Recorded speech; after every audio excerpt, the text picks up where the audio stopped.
Hi, my name is Tori Damiani, and I'm here to talk to you all today about preschool learning foundations for children ages 4 through 5. Now, before we get started, we have a bit of an agenda. And first, what I want to talk to you all about is some basic considerations. So also we'll address social-emotional development, development of literacy skills, development of math skills, and then what now? What to do with all this information. So first, our basic considerations. A few assumptions are important to take into account when I am talking to you about this information. And the first one of those is that children have access to developing their skills.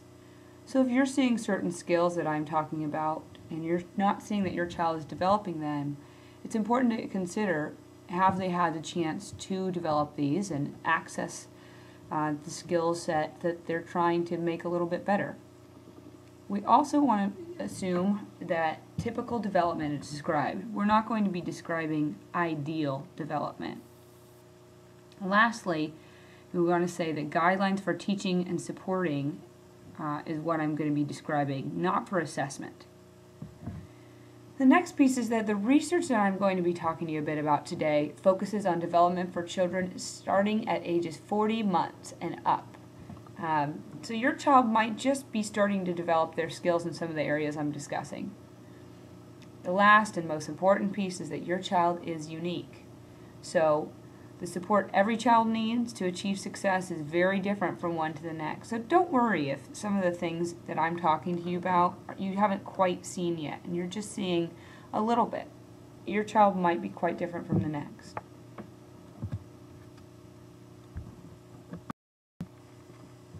The first thing we're going to be talking about, first area, is social-emotional development. And here you see I have a quote that says, "The foundations of social-emotional development are predictive of children's adaptation to school and their academic success." What's important to point out here is that social-emotional development really plays a role in how your child will do at school in terms of adapting to the environment and getting used to having a lot of friends around and a lot of people, but also how they're going to do in their academics. So it's a really important foundational skill for us to work on.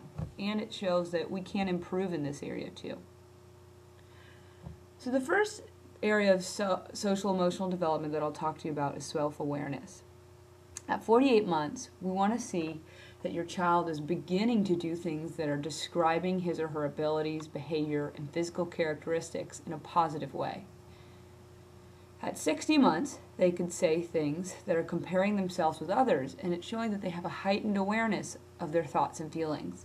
They could say things to you that compare themselves to another child in their family or outside of their family, like, "I speak Korean and English. I can run, but my baby brother doesn't." What about self-regulation? This is a very important one that a lot of parents have talked to me about before. At 48 months, don't worry, it's very normal that your child might need a lot of adult assistance to help manage his or her attention, feelings, and impulses. Sometimes parents have approached me and said, "Gosh, my child just really seems to need a lot of help in the class when the teacher's talking and he fidgets sometimes." That's pretty normal at about 48 months. Now, at 60, the next section I'll talk to you all about is literacy development in the area specifically of listening and speaking. Again, I have a quote up top, and it says here, "Language and literacy foundations identify key components of children who are making progress towards being ready for kindergarten and becoming fluent communicators." So more about listening and speaking. Language use. 48 months, we want to see that your child can speak clearly enough to be understood by familiar adults and children. A lot of parents are worried about the type of language their child is using, and they know that they can understand it, but other people can't.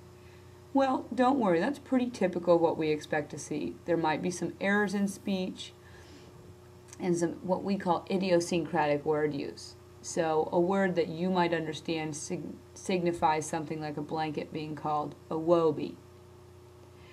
And now this is an important shift. From 48 months to 68 months, there's a big developmental growth spurt, you could say, in terms of language use, and that's that your child who maybe spoke with some errors in speech, but you could understand them.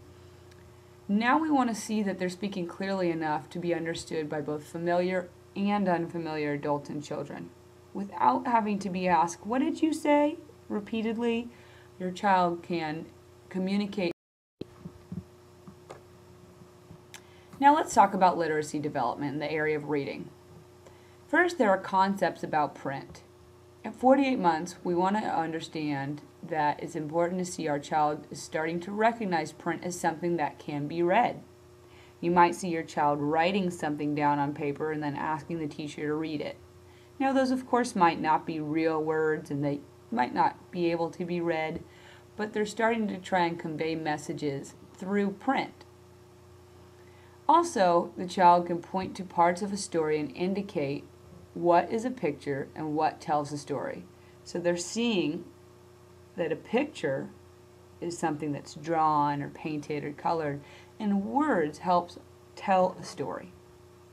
At 60 months, the child understands that print is something that is read and has specific meaning. The child might ask, "Can you read this to me?" while holding up a book. And they're recognizing that the words in a certain book are different than the words in a separate book. What about literacy development in the area of writing? This is really exciting and very fun to watch your child develop in this area. At 48 months, your child might start writing marks to represent his or her own name. And those might really be something like a series of circles and lines, and you might not be able to read them, but it's exciting to see that that's what they're trying to convey, is that a very specific meaning through their writing. And they might point to those lines and circles and say, "This is my name." Again, they're trying to begin to write. At 60 months, the child can write the first name clearly and correctly with almost as much accuracy as possible. So, for example, there might be a few mistakes, but the whole word could be understood if we look at it with an adult eye. So say your child's name is David. He might write D-V-I-D, skipping that A. Or for Ricardo, R-I-C-R-D-O. Now, that's pretty typical. Don't worry, they're getting the general idea, and they just might need a little bit extra practice, remembering that all their letters spell out their name. They also do what we call reversals at this age pretty typically. So a D might be turned around to be a B. Now, how can you support literacy development at home? In the area of listening and speaking, we want to encourage you to introduce your child to books. It's a powerful tool that can allow your child to become interested and value reading. And read to your child as much as possible. Engage them in stories. Let them turn the pages or act out a story and teach them the proper book handling skills. If they see that a book's important, again, this is a time when they can begin to value reading and learning. If your child has difficulty with oral language skills, give them the option for yes and no answers by pointing to pictures or identifying letters, sounds, and words. It's important that you're beginning to see what your child knows, and if their language skills aren't great, that might be harder to do. But you do have options. You could say, "Does Johnny go to the store?" And you could see if they're comprehending what was read. They could point to a yes or they could point to a no. If there's some visual problems, difficulty with recognizing typical print, try to use tactile letters. So those are things that your child can actually touch and feel and recognize the shape of a letter. In the area of reading, if you want to support your child at home, some good ideas are to make use of picture books with and without words, and just emphasize that words help us understand a story. Check for understanding and comprehension by asking your child what pictures tell about a story. Research also shows that families who use a wide range of words in the home environment can increase your child's vocabulary. Now, this is a tricky one because some parents say they don't understand all the complex language I use, but with regular use at the home, your child will begin to understand that certain words carry certain meaning, and it can really have a great impact on their ability to read down the line and also overall in their speaking abilities. Now, if your child might need help holding a book, he's not strong enough yet, or turning the pages, assistive technology is a great option. So there's a lot of books on the computer, or even that you can buy or you can rent at the library for free on tape. In the area of writing, allow your child to write, even incorrectly. Sometimes we want to help our child learn, and Now, here's an important area, the development of math skills. First, let's talk about number sense. At 48 months, we want to see that your child's beginning to be able to recite numbers in order to 10 with increasing accuracy. They might miss one or two numbers, but they're starting to understand the 1, 2, 3, 4, all the way up to 10 with a little bit more accuracy than they had about a year prior. At 60 months, they should, again, just increase this skill, more accuracy in reciting numbers, but all the way up to 20. The next area is algebra and functions. At 48 months, we're starting to teach our child to sort and classify objects by one attribute into two or more groups. So, for example, they could put all square blocks into a bucket and triangle blocks into another. That's beginning math skills for algebra. And they could choose all green Legos for themselves and all red Legos for a friend if they're who they're playing with. At 60 months, it's the same skill, just with some increasing accuracy. Now, the area of geometry is an interesting one and a lot of fun for kids to begin to learn shapes. So, at 48 months, we're seeing that they're identifying simple two-dimensional shapes, and they could say, this is a circle, and they could point to it, letting you know that they know what the circle is, and they could sort shapes of various sizes into shape groups.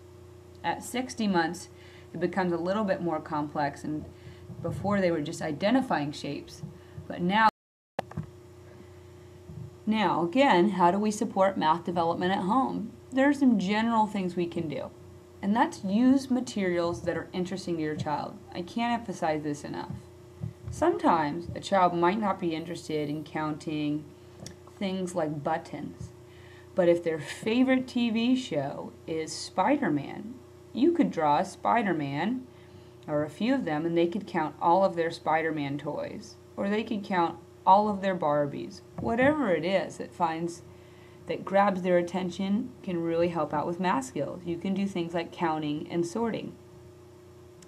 And practice math at home and when you're out. A lot of parents say, I don't have the money to be buying a bunch of technologically new math programs. But there's a lot of things you can do for free and that don't require extra time. If you're at the grocery store, you can ask your child, how many cans are in my hand? Is this a large box or a big box?